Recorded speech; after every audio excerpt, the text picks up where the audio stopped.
अस्सलाम वालेकुम व्यूअर्स, मैं हूं मोहम्मद अफाक और आप देख रहे हैं मेरा यूट्यूब चैनल मिस्टर केमिस्ट। आज केमिस्ट्री के जिस टॉपिक पर हम बात करेंगे वो है what is ionization energy and what is the trend of ionization energy in periodic table. आज इस टॉपिक पर हम डिटेल में बात करेंगे। Okay then let's start our topic ionization energy. What is ionization energy? Basically ionization energy जो होती है वो एनर्जी की अमाउंट होती है जो किसी भी गैसियस एटम में से जो उसका वैलेंस इलेक्ट्रॉन होता है उसको निकालने के लिए जिस एनर्जी की हमें ज़रूरत होती है उसे आयोनाइजेशन एनर्जी कहा जाता है। ये उसकी डेफिनेशन है कि amount of energy required to remove the most loosely bound electron from valence shell of an isolated gaseous atom. अब इसमें ये होता है कि कोई भी जब न्यूट्रल एटम होता है आपके पास, उसके अंदर जो नंबर ऑफ प्रोटॉन्स होते हैं और नंबर ऑफ इलेक्ट्रॉन्स जो होते हैं वो इक्वल होते हैं।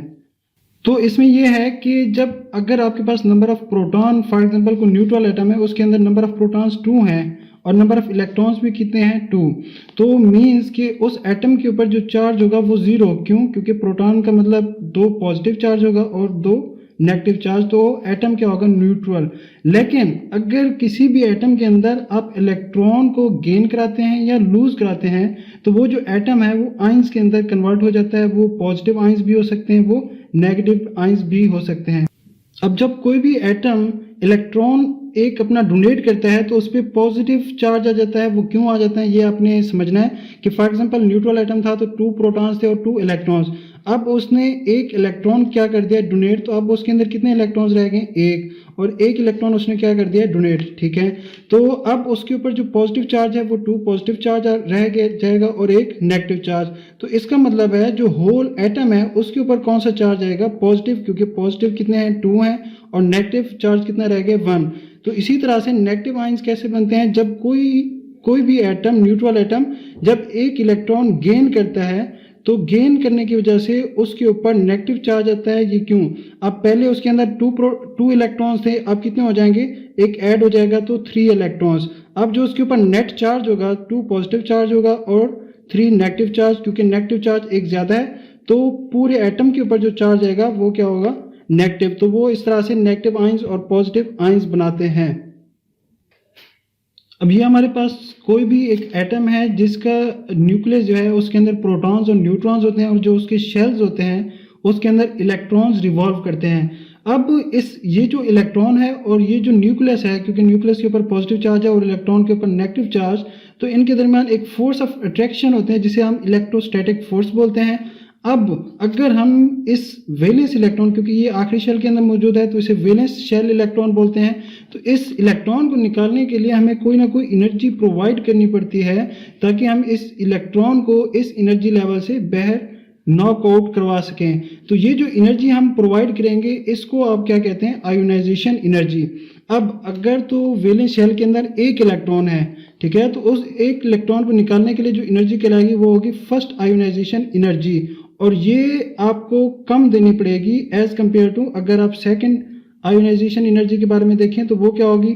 अगर कोई ऐसा एलिमेंट है जिसके वैलेंस शेल के अंदर 2 इलेक्ट्रॉन्स मौजूद हैं, for example like this, for example ये आपके पास कोई भी एक एटम है जैसे मैग्नीशियम आप कह सकते हैं, उसके वैलेंस शेल के अंदर 2 इलेक्ट्रॉन्स मौजूद हैं।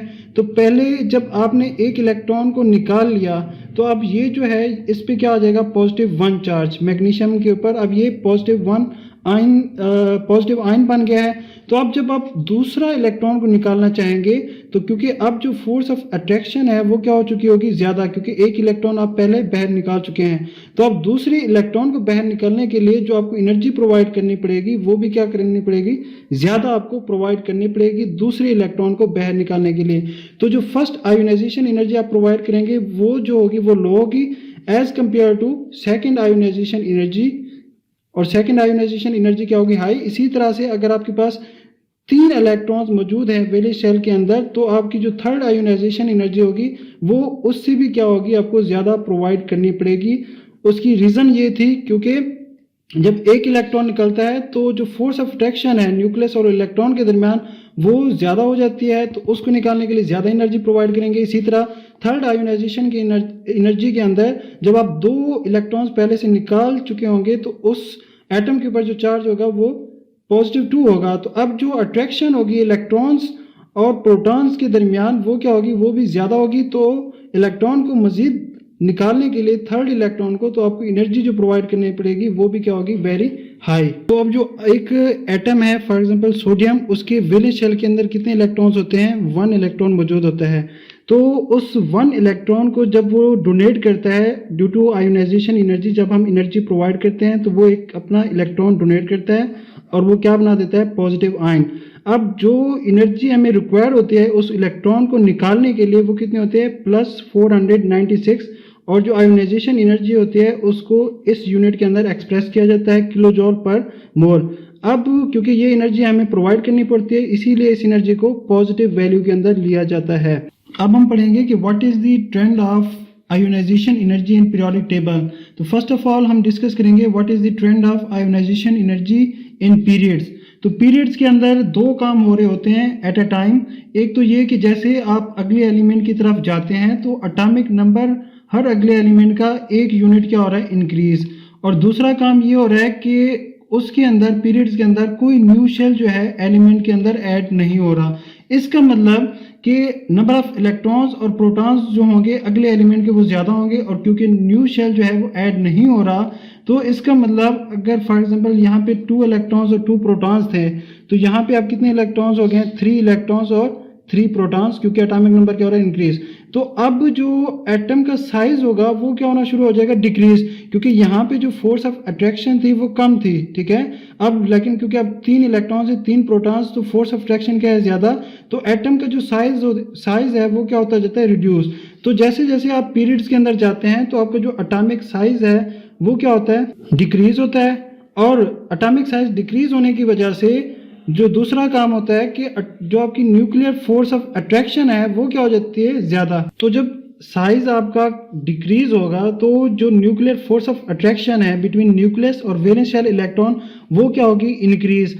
तो उसके इंक्रीज होने की वजह से अब आपने फोकस करना है आयोनाइजेशन एनर्जी पे कि जब एटम का साइज बड़ा था, ठीक है, तो तब जो न्यूक्लियर फोर्स ऑफ अट्रैक्शन थी वो कम थी। तो तब हमें इलेक्ट्रॉन को, वैलेंस इलेक्ट्रॉन को निकालने के लिए जो एनर्जी प्रोवाइड करनी पड़ी वो भी क्या थी, लो, ठीक है।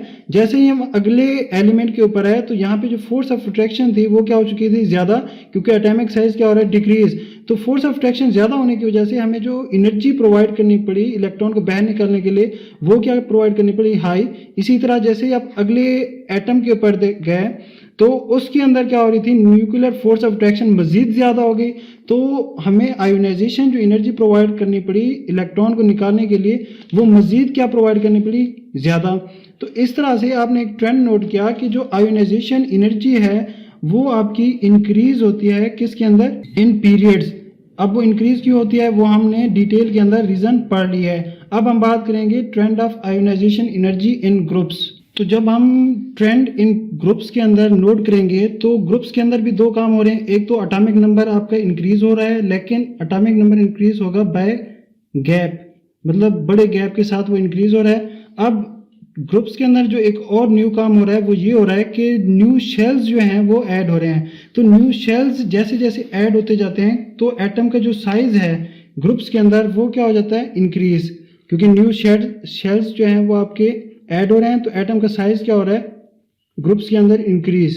अब जब एटम का साइज इंक्रीज होगा तो जो न्यूक्लियस और वैलेंस शेल के दरमियान जो फोर्स ऑफ अट्रैक्शन होती है वो क्या हो जाती है, डिक्रीज।